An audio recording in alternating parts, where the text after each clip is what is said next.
아담과 하와가 타락한 후에 하나님께서 아담과 하와에게 행하신 일들을 쭉 살펴보면 저는 긍휼이라고 하는 이 단어가 가슴에 부딪혀옵니다. 저는 어렸을 때 매를 많이 맞고 자랐어요. 저는 그때 그 매에 담긴 아버지의 마음을 미처 보지 못했습니다. 아버지는 회초리를 때리되 늘 눈물로 때리셨습니다. 회초리를 맞고 흘리는 제 눈물보다도 매를 때리시는 아버지가 항상 더 많이 우셨습니다. 회초리를 맞는 아들의 아픔보다도 사랑하는 아들에게 매를 내려야만 하는 아버지의 마음이 더 아팠던 것입니다. 저는 나중에 성인이 돼서야 아버지의 회초리에 담겨있는 그 눈물을 알게 되었습니다. 아버지의 회초리는 긍휼의 징계였습니다. 아버지의 회초리는 징계 중에도 긍휼을 잊지 않는 아버지의 사랑이었던 것입니다. 하나님께서 아담과 하와에게 징계를 내리고 있습니다. 그들은 이제 에덴에서 추방을 당하게 됩니다. 단순한 추방이 아닙니다. 다시는 에덴에 들어올 수 없도록 아예 에덴을 봉하십니다. 그들에게는 또 죽음이 선고됩니다. 당장에 죽지는 않았지만 하나님은 아담과 하와에게 영생할 수 있는 축복을 거두고 말았습니다. 그들은 또 수고의 고통과 잉태의 고통을 더 많이 받게 되었습니다. 하나님을 섬기기 위한 기쁨의 노동이 이제는 먹고 살기 위한 힘겨운 노동으로 전락이 됩니다. 즐겁고 행복해할 여자의 잉태의 축복이 산모의 고통을 심하게 겪어야만 얻을 수 있도록 하셨습니다. 더욱 심각한 것은 아담과 하와에게 내린 이 징계가 그들 부부에게만 적용되는 것이 아니라는 데 있어요. 그들의 후손인 인류 전체가 함께 받아야만 하는 징계인 것입니다. 어떤 사람들은 아담과 하와에게 내린 이 하나님의 징계가 너무 과하다고 말하는 사람이 있는 것 같습니다. 아니, 선악과 열매 하나 따먹은 것이 얼마나 그렇게 큰 죄라고 인류 전체를 이렇게 비참한 인생이 되게 하셨는가 하면서 하나님을 비정한 분으로 몰아가는 이도 있는 것 같습니다. 두 가지를 이해하지 못했기 때문입니다. 첫째는 선악과 열매를 따먹은 이 죄에 대한 심각성을 모르기 때문입니다.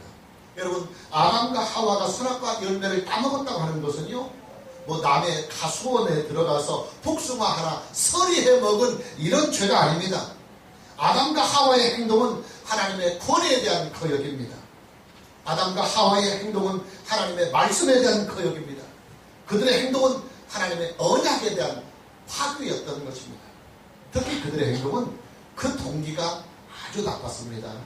그들은 선악과 열매를 따먹으면서 자기들도 하나님처럼 신이 되고 싶은 충동에 사로잡혀 있었던 것입니다. 피조물의 본분을 넘어서 하나님처럼 되려고 하는 이 교만이 그들의 마음에는 있었던 것입니다. 그러니 아담과 하와가 선악과 열매를 따먹었다고 하는 것은요, 사람이 하나님께 지을 수 있는 죄 중에서도 사실은 가장 죄질이 나쁜 죄입니다. 죄질이 나쁜 죄입니다. 또 한 가지, 하나님의 구속사를 이해하지 못하면 하나님의 징계가 야속해 보입니다. 여러분, 우리가 이 성경을 볼 때 말입니다. 성경을 왜 하나님의 구속사로 봐야 하는지 아십니까? 예, 구속사가 창조의 목적이고 구속사가 창조의 완성이기 때문입니다. 우리가 하나님의 구속사를 성경을 통해서 보지 못하면 우리는 아담의 타락을 전혀 이해할 수 없습니다. 하나님께서 인류에게 내린 하나님의 징계를 이해할 수가 없습니다. 우리는요, 잃은 것에 대해서만 야속해합니다. 사실은 잃은 것보다도 더 좋은 축복이 우리 앞에 있어요. 잃은 것하고는 감히 비교가 되지 않은 놀라운 축복이 우리 앞에 놓여 있습니다. 그 축복이 뭐냐? 예수 그리스도 안에서 주시는 구속의 은혜입니다. 할렐루야. 예수 그리스도 안에서 주시는 하나님의 영생의 은혜가 우리 앞에 있는 것입니다. 예수 그리스도 안에서 주시는 부활과 천국의 축복이 우리에게 있는 것입니다. 이 구속의 은혜를 이해하지 못하고 이 구속의 은혜를 믿지 못하니까 하나님의 징계를 야속하다고, 야박하다고 하는 것입니다. 저는 솔직히 아버지의 회초리를 그 당시에는 이해하지 못했었습니다. 아버지의 회초리가 야속해가만 느껴졌고 너무 과하다고만 느껴졌습니다. 그러나 제가 철이 좀 들면서 아버지의 회초리를 이해하게 되었습니다. 아버지의 회초리는 저를 세우는 긍휼에 매였습니다. 아버지의 회초리는 저를 다루어가는 사랑에 매였습니다. 아버지의 회초리는 아버지의 사랑의 눈물이었고 아버지의 긍휼의 눈물이었던 것입니다. 오늘 우리는 아담과 하와에게 내린 하나님의 이 긍휼의 징계를 보면서 하나님의 긍휼을 보고 하나님의 긍휼을 만나고 하나님의 긍휼의 마음을 살펴야 될 줄로 믿습니다. 첫째로 하나님은 아담과 하와에게 소명의 기회를 충분하게 주십니다. 소명의 기회를 충분하게 주십니다. 아담과 하와에게 소명의 기회를 주시는 것은 징계하기 전에 심판하기 전에 소명의 기회를 충분하게 주시는 일은 아담과 하와에게 주시는 하나님의 긍휼이었습니다. 여러분, 뱀은요 소명의 기회를 전혀 얻지 못한 채 바로 저주를 받았습니다. 본문 14절을 함께 보면 여호와 하나님이 뱀에게 이르시되 네가 이렇게 하였으니 기정사실화 해버립니다. 소명의 기회를 전혀 주지 않고 네가 이렇게 하였으니 유죄를 바로 선고합니다. 네가 모든 가축과 들의 모든 짐승보다 더욱 저주를 받아 배로 다니고 살아있는 동안에 흙을 먹을지니라. 하와를 유혹해서 하와를 하여금 선악과 열매를 따먹도록 한 이 주에 대하여 하나님은 뱀에게 저주를 하십니다. 뱀은 배로 다니고 살아있는 동안에 흙을 먹을 것이라고 하는 저주입니다. 중요한 사실은 뱀에게는 전혀 소명의 기회가 주어지지 않았다는 사실이에요. 여호와 하나님이 뱀에게 이르시되 네가 이렇게 하였으니 네가 이렇게 하였으니 왜 그렇게 하였느냐 어떻게 하였느냐 이런 것 전혀 소명의 기회 없이 유죄를 바로 선고합니다. 소명의 절차 없이 곧바로 유죄를 선언하는 것입니다. 그리고 그 유죄에 대한 심판으로 뱀은 배로 다니며 살아있는 동안에 흙을 먹을 것이라고 저주를 내립니다. 우리가 참고구절 창세기 3장 1절 말씀을 보면 그런데 뱀은 여호와 하나님이 지으신 들짐승 중에 가장 간교하니라 그랬습니다. 뱀은요 원래 하나님이 창조하셨을 때 들짐승과에 속한 동물이었습니다. 이런 들짐승이라고 하는 것은 척추동물을 말합니다. 척추동물. 원문에서 분명히 나타나요. 들짐승. 척추동물은 다리로 걸어다니는 동물입니다. 그러나 뱀은 하나님의 저주를 받아서 척추동물인 들짐승이 배로 기어다니는 파충류가 되었다 그 말이에요. 하나님은 마귀에게도 소명의 기회가 전혀 없이 곧바로 저주를 내립니다. 본문 15절입니다. 내가 너로 여자와 원수가 되게 하고 네 후손도 여자의 후손과 원수가 되게 하리니 여자의 후손은 네 머리를 상하게 할 것이요 너는 그의 발꿈치를 상하게 할 것이니라. 여자의 후손이 세상에 와서 아담과 하와를 타락시킨 마귀를 멸하시겠다고 하는 선고인 것입니다. 중요한 사실은 하나님께서 마귀에게 내린 이 심판도 전혀 소명의 기회를 주지 않았다고 하는 사실이에요. 그러나 아담과 하와에게는 소명의 기회를 충분하게 주십니다. 우리가 지난 시간에 살펴봤지만 하나님은 아담과 하와를 찾아가 주셨습니다. 일부러 바람이 불 때 인기척까지 내시면서 아담과 하와의 곁을 맴도셨습니다. 아담과 하와가 하나님을 부르며 하나님께 용서를 구할 수 있도록 소명의 기회를 주고 계시는 것입니다. 뿐만 아니라 하나님은 아담을 부르셨습니다. 하나님을 피하여 나무 사이에 숨어버린 아담을 향하여 네가 어디 있느냐 하고 부르시면서 아담을 찾고 부르셨습니다. 인기척으로만은 아담이 반응을 하지 않으니까 하나님은 아담을 부르시면서까지 아담에게 다가가시며 소명의 기회를 주고 계시는 것입니다. 그뿐만이 아니에요. 거짓과 변명으로만 일관하는 아담에게 하나님은 다시 마지막으로 소명의 기회를 한 번 더 주십니다. 참고구절 창세기 3장 11절 우리가 지난주에 보았지만은 이르시되 누가 너의 벗으심을 네게 알렸느냐 내가 네게 먹지 말라 명한 그 나무를 네가 먹었느냐. 안타깝게도 아담은 이 마지막 소명의 기회마저도 놓치고 맙니다. 아담은 자기 죄를 하와에게 떠넘기고 맙니다. 요즘으로 말하면 괘씸죄까지 더해지는 것입니다. 하나님은 하와에게도 소명의 기회를 주십니다. 참고구절 창세기 3장 13절 말씀을 보면 여호와 하나님이 여자에게 이르시되 네가 어찌하여 이렇게 하였느냐. 이게 중요해요. 네가 어찌하여 이렇게 하였느냐. 변명해 보라. 충분히 소명의 기회를 줄 테니까 네가 왜 이렇게 하였는지 소명을 한번 해보라. 네가 어찌하여 이렇게 하였느냐. 명백한 소명의 기회를 하나님은 하와에게 주십니다. 왜 선악과 열매를 따먹게 되었으며 왜 남편인 아담에게까지 선악과 열매를 주어 먹게 하였는지 소명을 한번 해보라는 것입니다. 그러나 하와 역시도 소명의 기회를 살리지 못하고 맙니다. 자신의 죄를 뱀에게 떠넘기고만 맙니다. 여러분, 하나님께서요 아담과 하와를 징계하시기 전에 말입니다, 하나님은 그들에게 소명의 기회를 충분하게 주셨어요. 그들에게 이 소명의 기회를 충분하게 주셔서 그들이 지은 죄를 회개할 수 있도록 배려를 하는 것입니다. 하나님께서 아담과 하와에게 소명의 기회를 충분하게 주신 일은 하나님의 긍휼입니다. 하나님의 긍휼입니다. 징계 중에도 긍휼을 베푸시는 하나님의 긍휼의 마음이 고스란히 담겨 있는 것입니다. 여러분, 아담과 하와가요 이 소명의 기회를 만일 잘 살렸다고 한다면 아마도 하나님은 그들에게 아주 파격적인 은혜를 주셨을 줄로 믿습니다. 여러분, 하나님이 어떤 분이십니까? 죄인을 구원하시기 위하여 독생자까지 십자가에 내어 주실 만큼 죄인을 구원하시려고 하시는 그 사랑이 충만하신 분이십니다. 그러니 만일 아담과 하와가요 자기의 죄를 진정성 있게 회개하고 하나님 앞에 용서를 구했다고 한다면 하나님의 그 긍휼의 성품으로 봐서 얼마든지 용서를 해 주실 수 있었을 것입니다. 그러나 아담과 하와는 소명의 기회를 살리지 못합니다. 그들은 끝까지 변명으로만 일관하며 그들은 끝까지 책임 전가에만 급급했습니다. 그들은 끝까지 진정성 있는 회개와 용서를 구하는 마음이 전혀 없었던 것입니다. 오늘 저와 여러분 모두에게 징계 중에도 긍휼을 베푸시는 하나님의 그 긍휼을 이 말씀 안에서 만나는 은혜가 있기를 주님의 이름으로 축복합니다. 둘째로 하나님은 타락한 아담과 하와에게 구속의 은혜를 약속해 주십니다. 타락한 그들에게 구속의 은혜를 약속해 주시는 이것은 하나님의 놀라운 긍휼입니다. 본문 15절을 보면 내가 너로 여자와 원수가 되게 하고 네 후손도 여자의 후손과 원수가 되게 하리니 여자의 후손은 네 머리를 상하게 할 것이요 너는 그의 발꿈치를 상하게 할 것입니다.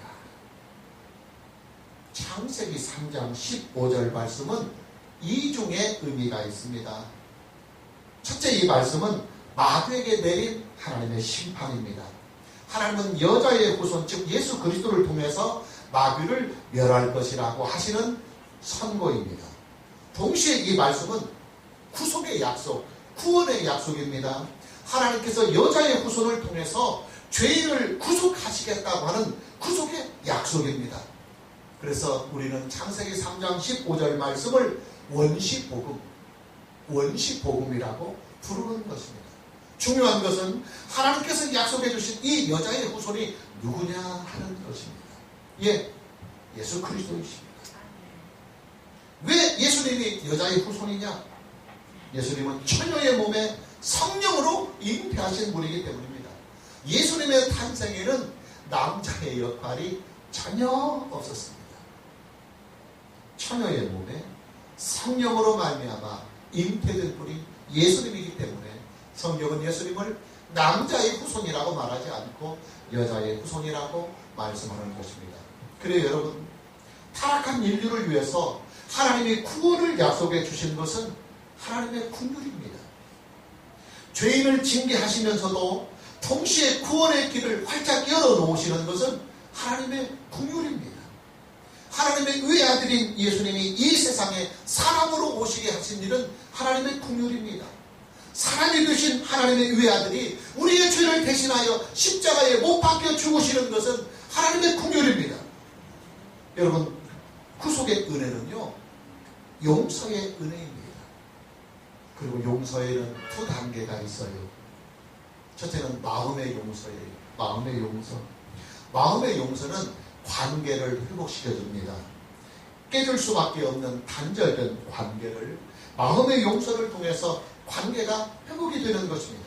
여러분, 그렇잖아요. 우리가 누군가를 마음으로 증오하고 미워하게 되면 그 사람하고는 평생 동안 좋은 관계 맺을 수 없어요. 그러나 미워하던 그 사람을 내가 마음으로 용서하면 다시 그 사람과 좋은 화평의 관계를 계속 맺어갈 수 있어요. 아담과 하와가 이 마음의 용서를 하나님께 받으려면 어떻게 해야 할까요? 예, 최소한 그들이 자기들의 죄를 인정해야 합니다. 그리고 그 죄에 대한 반성과 사과가 하나님께 있어야 합니다. 그리고 나서 진정성을 가지고 하나님께 긍휼을 구해야 합니다. 하나님의 긍휼을 의지하면서 하나님께 용서를 구해야 하는 것입니다. 그러나 아담과 하와는 하나님께 진정성 있는 이 회개와 용서를 구하는 마음이 전혀 없었습니다. 그들은 자신들이 지은 죄조차도 인정을 하지 않고 변명과 책임 회피에만 급급했습니다. 여러분, 죄에 대한 반성이 전혀 없는 사람에게 죄를 용서해버리잖아요. 그럼 어떻게 될까요? 예, 더 악한 자가 돼요. 더 악한 자가 됩니다. 죄에 대한 두려움을 전혀 느끼지 못하는 사이코패스가 되는 거예요. 여러분, 이 사이코패스가 왜 만들어지느냐면 어려서부터 잘못을 했을 때 부모가 그냥 무조건 덮어줄 때 얘들은 죄에 대하여 감각이 없어지고 죄에 대하여 무서움을 느끼지 못합니다. 그렇기 때문에 사이코패스가 되는 것입니다. 여러분, 더 중요한 용서가 있습니다. 마음의 용서도 중요하지만 이 마음의 용서보다 더 중요한 용서의 단계가 뭐냐면 법적인 용서입니다. 여러분, 법적인 용서는요, 법적인 처벌을 면책해주는 용서입니다. 이 법적인 용서가 없으면 법적인 처벌을 피해갈 수 없습니다. 우리가 서로 상대방과 이렇게 합의를 하고 마음으로 용서를 하지만 법적으로 용서가 되지 않으면 법적인 처벌은 고스란히 받는 거예요. 창세기 3장 15절에 있는 하나님의 구속의 약속은요, 하나님께서 죄인에 대한 마음의 용서와 법적인 용서를 함께 담고 있는 말씀입니다. 하나님은 예수 그리스도 안에서 죄인들에게 마음의 용서를 하십니다. 하나님께서 우리에게 마음의 용서를 하셨기 때문에 예수를 믿는 우리와 화해를 해서 관계가 회복이 되는 것입니다. 만약 하나님의 마음에 우리에 대한 증오가 있고 분노가 있고 미움이 있다고 한다면 하나님과 우리의 관계가 절대 화목될 수 없어요. 그러나 예수 그리스도를 믿는 우리에게 하나님이 자신의 마음속에 있는 미움과 이 증오를 풀어주시고 우리를 마음으로 용서해 주시기 때문에 하나님과 우리의 관계가 화목의 관계가 되는 거예요. 또 하나님은 예수 그리스도 안에서 법적인 용서를 해주십니다. 죄인에게 주는 법적인 처벌, 법적인 징계, 법적인 심판, 법적인 형벌로부터 완전하고도 영원히 면책을 주십니다. 할렐루야. 이 법적인 용서를 받아야 우리는 비로소 죄로 인한 모든 징계와 고통으로부터 자유를 누리는 것입니다. 이 법적인 용서를 받아야 우리는 비로소 하나님의 창조의 질서를 깨뜨린 모든 죄악을 용서받게 되는 것입니다. 이 법적인 용서를 받아야 비로소 우리는 하나님의 구속사에 참여해서 하나님의 자녀가 되는 은혜를 누릴 수 있는 것입니다. 이 용서를 우리가 받아야 비로소 우리는 하나님의 구속사에 참여해서 부활을 얻고 영생을 누리고 새 하늘과 새 땅으로 임하는 하나님의 나라에 들어가게 되는 것입니다. 문제는 이 법적인 용서는 반드시 한 가지 요건이 충족이 되어야만 이 법적인 용서가 된다고 하는 사실입니다. 그게 뭐냐? 예, 공의가 세워져야 돼요. 공의. 여러분, 공의가 세워지지 못하는 법적인 용서는요, 용서가 아니고 부정부패입니다. 여러분, 그렇잖아요. 만일 대통령의 아들이 죄를 지었다고 한번 해봅시다. 대통령은 자기 아들이기 때문에 사랑하는 마음으로 법적인 용서를 했습니다. 법적으로 어떤 처벌도 내리지 않았습니다. 그렇다면 여러분, 그 용서는요, 용서가 아니고 권력의 부패, 권력의 부정부패가 되는 거예요. 여러분, 법적인 용서는요, 반드시 공의가 실현되어야 합니다. 그 공의가 뭐냐면 법적인 처벌입니다. 법적인 처벌이 공의입니다. 그래서 여러분, 법적인 용서는요, 법적인 처벌을 통해서만 용서될 수 있어요. 그래서 사형에 해당하는 범죄는 사형으로 법적인 용서를 받아요. 징역형에 해당하는 범죄는 징역을 통해서 법적인 용서를 받는 거예요. 벌금에 해당하는 범죄는 벌금을 통해서 법적인 용서를 받는 거예요. 아담과 하와가 지금 이 죄에 대한 법적인 처벌이 뭐냐? 예, 사형입니다. 죽음입니다. 장로구절 창세기 2장 17절 말씀입니다. 선악을 알게 하는 나무의 열매는 먹지 마라. 네가 먹는 날에는 반드시 죽으리라. 반드시 죽으리라. 사형이라는 말입니다. 그러니 여러분, 아담과 하와가 법적인 용서를 하나님께 받으려면 그들이 사형을 받아야만 법적인 용서를 받습니다. 그들이 반드시 죽어야만 법적인 용서를 받을 수 있습니다. 이 공의의 원칙이 세워지지 아니하면 하나님의 법적인 용서는 부정과 부패가 됩니다. 그렇기 때문에 예수님이 십자가에 못 박혀 죽으시는 것입니다. 두 번째 아담으로 오신 예수님이 첫 번째 아담이 지은 죄를 대신해서 법적인 처벌을 십자가의 형벌로 대신 받고 다 받으신 것입니다. 하나님의 외아들이 사람이 되셔서 우리의 죄를 대신해서 십자가에서 법적인 처벌을 다 받으신 것입니다. 그래서 오직 예수다 그 말이에요. 할렐루야. 구원의 길은 오직 예수입니다. 하나님께 용서를 받을 수 있는 길도 오직 예수뿐입니다. 구속사의 축복은 오직 예수이다 이 말입니다. 오늘 저와 여러분 모두에게 예수 그리스도 안에서 구속의 은혜를 가지고 사는 이 놀라운 축복이 있기를 주님의 이름으로 축복합니다. 세 번째로 하나님은 아담과 하와에게 가죽옷을 지어 입혀주셨습니다. 타락한 아담과 하와에게 하나님께서 에덴을 쫓아내실 때 가죽옷을 손수 지어 입히신 것은 하나님이 그들을 향한 긍휼이었습니다. 본문 21절 말씀을 보면 여호와 하나님이 아담과 그의 아내를 위하여 가죽옷을 지어 입히시니라. 에덴은 의인만이 사는 곳입니다. 에덴은 죄의 오염이 전혀 없는 곳입니다. 에덴은 영생하는 곳입니다. 그러나 아담과 하와는 이미 타락한 자들이 되어버렸습니다. 이제 그들은 더 이상 에덴에서 살 수 있는 자격이 전혀 없는 것입니다. 하나님은 아담과 하와를 에덴에서 추방하셔야만 합니다. 에덴의 이 놀라운 성역을 하나님은 지켜내야 합니다. 타락한 자들에게 맞는 세계로 아담과 하와를 내보내야 합니다. 그러나 하나님의 마음이 걸립니다. 그들이 앞으로 살아갈 에덴 밖에 있는 세상의 환경은 가시덤불과 엉겅퀴가 무성히 자라는 세상입니다. 거칠고 험한 세상입니다. 그런 곳에서 아담과 하와가 노동을 하면서 살아가려면 그들의 몸을 보호해 줄 수 있는 반영구적인 옷이 필요했습니다. 여러분 그렇잖아요. 옷이라고 하는 게 말입니다. 일을 하는 노동자들에게는 자기의 몸을 보호해주는 방패 역할을 옷이 합니다. 그래서 소방관들은 작업 현장에 나갈 때 방화복을 입어요. 군인들은 전투에 나갈 때 전투복을 입어요. 공사 현장에 나가는 사람들도 안전관리를 위해서 정해진 규격대로 작업복을 꼭 입고 공사 현장에 나갑니다. 하나님은 아담과 하와에게 가죽옷을 지어서 입혀주십니다. 이 가죽옷은 앞으로 그들의 안전을 지켜줄 것입니다. 온갖 득을 대는 해충들과 장렬하는 태양빛으로부터 그들의 몸을 잘 지켜줄 것입니다. 하나님께서 아담과 하와에게 가죽옷을 지어 입히는 이 일은 하나님의 긍휼입니다. 할렐루야.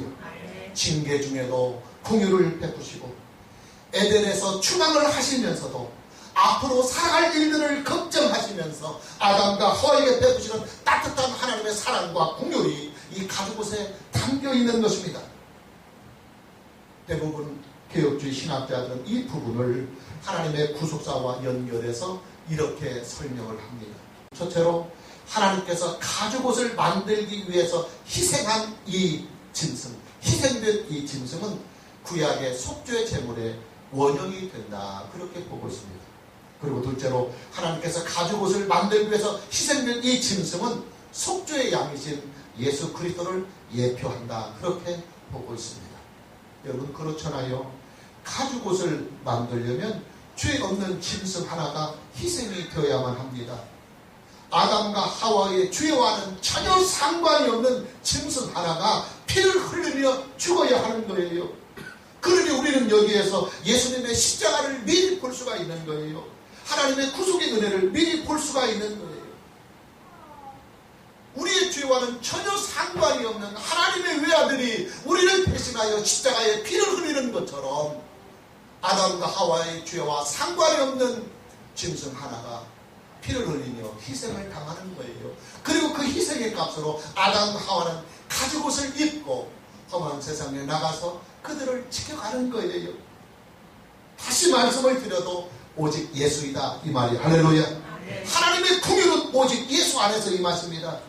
하나님의 긍휼은 오직 예수 그리스도의 이름으로 임하십니다. 오늘 저와 여러분 모두에게 예수 그리스도 안에서 하나님의 긍휼을 구하는 은혜가 있기를 주님의 이름으로 축복합니다. 마지막 네 번째, 하나님은 아담과 하와에게 구원을 전제로 한, 이게 중요합니다. 구원을 전제로 한 죽음을 주십니다. 근데 이것이 긍휼이다 그 말. 본문 19절입니다. 네가 흙으로 돌아갈 때까지 얼굴에 땀을 흘려야 먹을 것을 먹으리라. 네가 그것에서 취함을 얻었습니다. 너는 흙이니 흙으로 돌아갈 것입니다. 너는 흙이니 흙으로 돌아가라. 하나님은 타락한 아담과 하와에게 죽음을 선고하셨습니다. 그들에게서 영생하는 이 축복을 거두고 말았습니다. 이제 아담과 하와는 적당히 살다가 흙으로 돌아갈 것입니다. 아담은 930세까지 살았습니다. 아마도 창조시에 받은 그 생명의 축복이 상당 기간 동안 영향이 있었으리라고 봅니다. 중요한 것은 아담의 죽음이 왜 하나님의 긍휼이냐 하는 거예요. 왜 아담의 죽음이 하나님의 긍휼에 속하느냐? 두 가지 이유 때문입니다. 첫 번째 이유는 타락한 인생이 죽지 않고 영원히 산다고 한다면 그것은 가장 잔인한 형벌입니다. 여러분, 죽는 것이 사는 것보다 오히려 더 축복이 되는 경우가 있어요. 죽는 것이 사는 것보다 오히려 더 축복이 되는 경우가 있어요. 사는 것이 오히려 죽는 것보다 더 불행한 경우가 있어요. 타락한 인생은요, 적당히 살다가 죽어야 그 인생이 그나마 아름다운 거예요. 늙고 병들고 무기력한 상태로 무작정 영원히 산다고 하는 것은 이것은 축복이 아니고 가장 잔인한 형벌인 것입니다. 하나님은 아담과 하와에게 긍휼을 베푸십니다. 인생을 적당히 살다가 인생의 짐이 너무 버겁고 힘들고 무거울 때 조용히 아름답게 삶을 마감하게 해주신 것입니다. 인생을 적당한 선에서 아름답게 마무리를 할 수 있도록 하나님은 이들에게 긍휼을 베푸시는 것입니다. 죽음이 하나님의 긍휼이 되는 두 번째 이유입니다. 구원이 전제가 되기 때문에 그래요.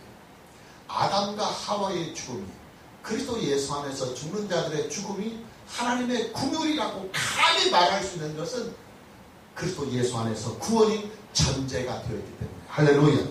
하나님은 타락한 아담에게 여자의 후손을 약속하셨습니다. 여자의 후손을 통해서 타락한 인생을 구원하시겠다고 하는 약속을 주셨습니다. 이 구원의 약속은 에덴의 축복보다도 더 완전한 천국의 축복입니다. 창조의 축복보다도 더 위대한 구속의 축복입니다. 창조의 몸보다도 더 완전한 영생의 부활의 몸입니다. 할렐루야. 이 구원의 전제가 아담의 죽음에게는 있기 때문에 그리스도 예수 안에서 죽는 자들에게 이 구속이 전제가 되어 있고 이 구원이 전제가 되어 있기 때문에 아담의 죽음은, 우리의 죽음은 하나님의 긍휼을 넘어서 오히려 축복이 된다. 할렐루야. 그래요 여러분, 영생이 전제된 죽음은요, 사는 것보다 오히려 죽는 것이 축복입니다. 영생의 부활이 전제가 된 이 죽음은 죽는 것이 사는 것보다 오히려 더 축복입니다. 새하늘과 새 땅으로 임하는 하나님의 나라가 전제가 된 인생의 아름다운 마침은 죽는 것이 사는 것보다 오히려 축복입니다. 할렐루야. 죽음은 생명의 끝이 아닙니다. 죽음은 인생의 끝이 아닙니다. 죽음은 축복의 끝이 아닙니다. 죽음은 영생을 향하는 길목입니다. 죽음은 천국으로 향하는 건널목입니다. 죽음은 부활을 향하는 유턴지, 전환점입니다. 할렐루야. 오늘 저와 여러분 모두에게 예수 안에서 죽는 이 죽음을 하나님의 긍휼로 받고 오히려 하나님의 축복으로 믿을 수 있는 은혜가 있기를 주님의 이름으로 축복합니다. 마무리합니다.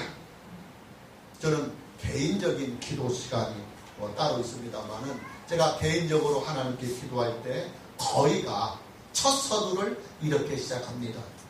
사랑과 은혜와 긍휼의 주이신 하나님 아버지, 혹은 사랑과 은혜와 긍휼의 아버지요. 저는 그렇게 거의 처음 시작합니다. 제가 만난 하나님은 사랑과 은혜와 긍휼의 하나님이셨습니다. 제가 살아가고 제가 숨을 쉬고 있는 하나님의 그 품은 사랑의 품이요, 은혜의 품이요, 긍휼의 품이었습니다.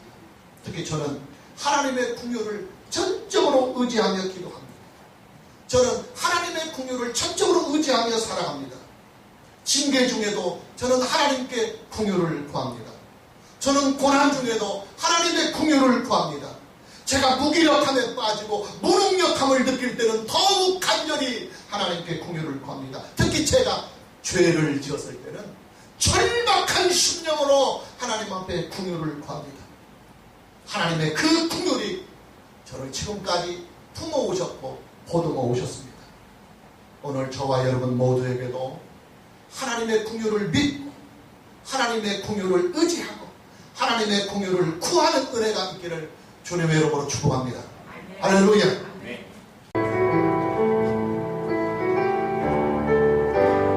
아버지 사랑을, 아버지 사랑 내가 노래해, 아버지